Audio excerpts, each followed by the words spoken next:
Estamos en el rodaje de La Línea Invisible, la nueva serie de Mariano Barroso para Movistar Plus, después del día de mañana, y nos encontramos con Patrick Criado, que interpretas a Chema. Así que nada, cuéntame un poquito cómo es Chema.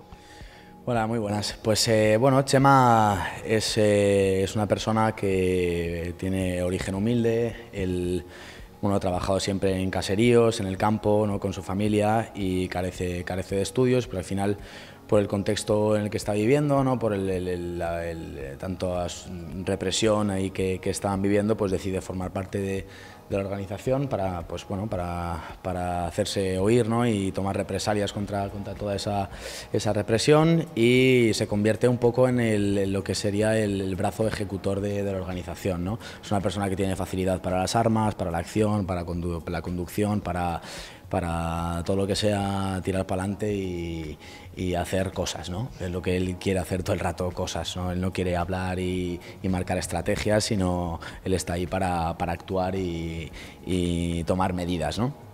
Entonces esto se ve muy claramente en la serie, como él es la persona que es el soldado de la organización. Igual que es necesario también la parte de Xavi Etxebarrieta, ¿no?, que es el que marca la estrategia y las pautas a seguir para conseguir el objetivo que nos hemos marcado, pues Chema es necesario en la acción y en esa batalla, ¿no? Al final es un poco el contrapunto de Xavi dentro de la organización, ¿no? Exacto, sí, de hecho, y por eso también de ahí surge también esa admiración que tiene mi personaje hacia el personaje de Alex Moner, Xavi Etxebarrieta, ¿no? Porque Xavi tiene todo lo que él carece, ¿no?, que es esa inteligencia, esa capacidad de convicción, esa manera de hablar que te convence ya con solo escucharle, esa inteligencia, ese temple, ¿no?, a la hora de marcar una estrategia y un objetivo, ¿no? Entonces son personajes totalmente diferentes, pero que se admiran mutuamente, porque uno tiene lo que le falta al otro y al revés. Y de cara a la preparación del personaje, ¿cómo ha sido empaparte de material, documentarte para hacerlo creíble? Bueno, pues al final hemos tenido que hacer mucho trabajo de investigación, de leer, ¿no?, de contextualizar el momento en el que estaban viviendo estos personajes, ¿no?, la España de los años 50, de los años 60, entender cuál era el conflicto, desde dónde nace, ¿no?, el origen, el porqué, ¿no?, también desde el lado humano, ¿no?, qué es lo que cuenta la serie, qué les ocurría a estas personas por dentro para que decidieran crear una organización. Al principio cultural, un movimiento cultural, luego antifranquista, ¿no?, luego incluso sindicalista, ¿no? Todos estos procesos, ¿no?, que fueron viviendo había que entenderlos, sobre todo desde un lugar humano, desde qué les ocurrió. Y esto ha sido muy interesante, ¿no?, conocerlo, y al final a mí es de las partes que más me gusta de mi trabajo, ese trabajo de investigación cultural y empaparte de algo que no conocías o conocías relativamente poco. ¿Y qué ha sido lo que más te ha llamado la atención al meterte de lleno en lo que era Chema? Bueno, más que en lo que era Chema, me ha llamado la atención la juventud de toda esta gente, ¿no? Eran gente de 18 o 19 años, ¿no? Y mi hermano, por ejemplo, tiene 20 años y le veo un chavalín, incluso yo, ¿no?, de 23 años, o a una persona de 18, ¿no? Gente muy joven que dejó de lado todo tipo de ocio, todo tipo de diversión, de estudios incluso, para luchar por una causa que ellos consideraban justa, ¿no? Y bueno, eso ha sido interesante de estudiar y de entender y de meterte en las pieles de esa gente, ¿no? Y entender también que eran los años 60. Unos años que a nosotros nos pilla muy lejos. Nos pilla lejos. Y acerca de eso, a partir de todos los apartados de la propia serie, me imagino que se está trabajando mucho en recrear la cultura vasca como era en los 60, con esa característica opresión que venía desde la dictadura franquista. Así que, ¿cómo es este proceso de meterte en un personaje que tiene unas inquietudes que vienen oprimidas desde fuera?